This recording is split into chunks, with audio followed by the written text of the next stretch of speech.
शृण्वन्तु विश्वे अमृतस्य पुत्रा आये धमानि दिव्यानि तस्थ वेदाहमेतं पुरुषं महान्तं आदित्यवर्णं तमसः परस्तात् त्वमेव विदित्याति मृत्युमेति नान्यः पन्था विद्यते अयनाय नान्यः पन्था विद्यते अयनाय नान्यः पन्था विद्यते अयनाय।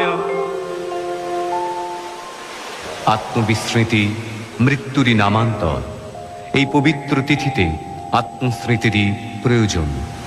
তাই আমরা যদি পিছিয়ে যাই এমন এক পবিত্র তিথিতে, দ্বিতীয় মনু সারচিসের অধিকার কালে চৈত্র বংশজাত রাজা সুরথের কাছে।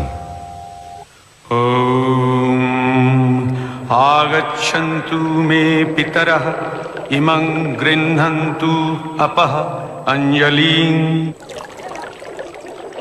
सौम्यः पितरस्तृप्यन्तामेतत् सतिलगङ्गोदकं तेभ्यः स्वधा।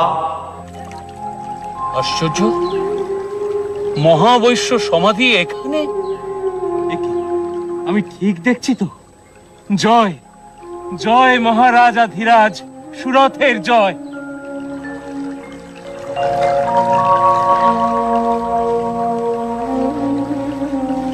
আপনিও নমস্য ব্যক্তি মহাবৈশ্য, কিন্তু আপনার মতো ধনকুবের ব্যক্তি এই বিজন অরণ্যে?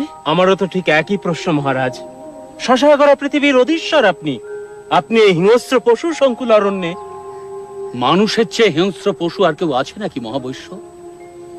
যাকে বিশ্বাস করে সেনাপতি পদে বহাল করেছি, সবকিছু অর্পণ করেছি, সেই যখন বিশ্বাসে বিষ মেশায়। বিস্ময়কর,